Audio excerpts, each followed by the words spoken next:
Hai, Assalamualaikum dan salam sejahtera semua. Apa khabar murid-murid? Cikgu harap anda semua sihat. Baiklah, hari ini kita akan belajar tentang ayat perintah. Apakah yang dimaksudkan dengan ayat perintah? Mari kita lihat.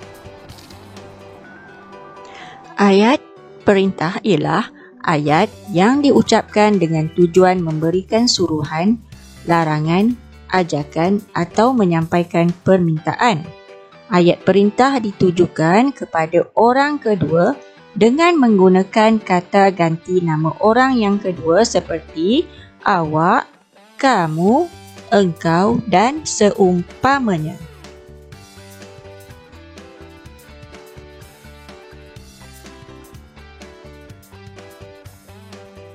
Baiklah murid-murid, ayat perintah ada 4 jenis, iaitu yang pertama ayat suruhan, yang kedua ayat larangan, yang ketiga ayat silaan dan yang keempat ayat permintaan.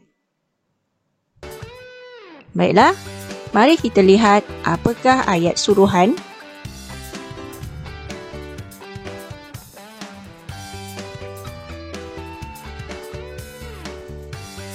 Ayat suruhan ialah ayat yang diucapkan untuk menyampaikan perintah atau arahan.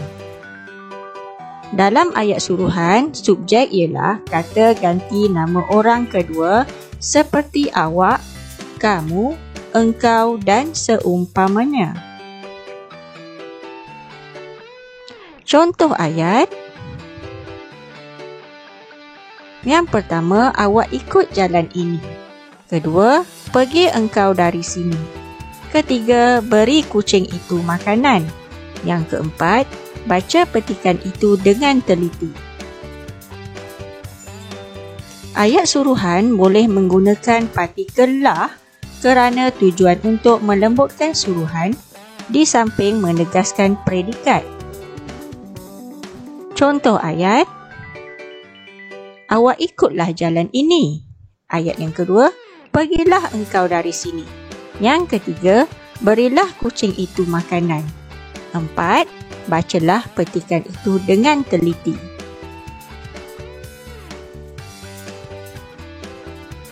Lazimnya, kata ganti nama orang kedua yang berfungsi sebagai subjek digugurkan. Walau bagaimanapun, sekiranya hendak diberi penegasan kepada orang yang disuruh, subjek kata ganti nama orang kedua boleh dikekalkan. Partikel lah mesti hadir di bahagian hadapan ayat.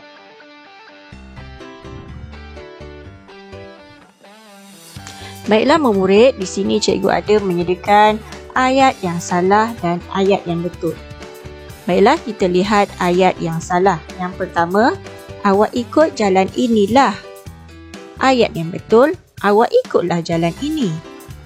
Yang kedua, pergi engkau dari sinilah. Ayat yang betul, pergilah engkau dari sini. Yang ketiga, beri kucing itu makananlah. Ayat yang betul, berilah kucing itu makanan. 4. Baca petikan itu dengan telitilah.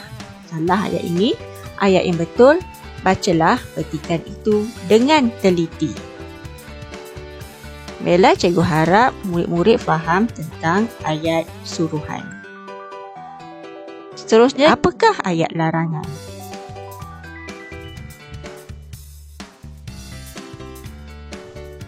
Ayat larangan ialah ayat yang diucapkan untuk tujuan menghentikan sesuatu perbuatan atau melarang seseorang daripada melakukan sesuatu.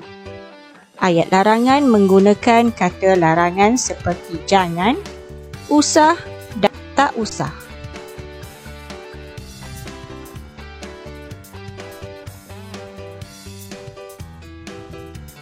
Contoh ayat larangan. Pertama, jangan bising. Yang kedua, usah pedulikan dia. Yang ketiga, tak usah kita berselisih faham sesama sendiri. Subjek ayat larangan iaitu daripada kata ganti nama orang kedua juga boleh digugurkan. Contoh, awak jangan bising. Setelah digugurkan, ayatnya menjadi jangan bising. Ayat larangan di atas dapat dilembutkan dengan menggunakan partikel lah pada kata larang.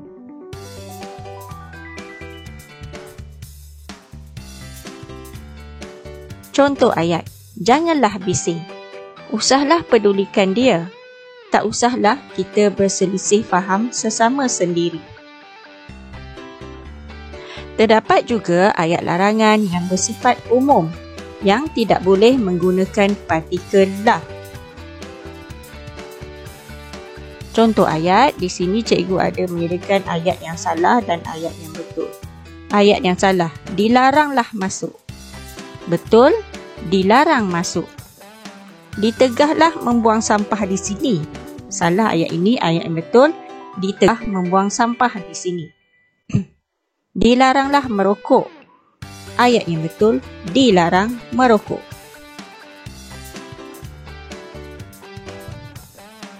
Ayat larangan dapat juga dilembutkan dengan menggunakan perkataan harap pada bahagian hadapannya.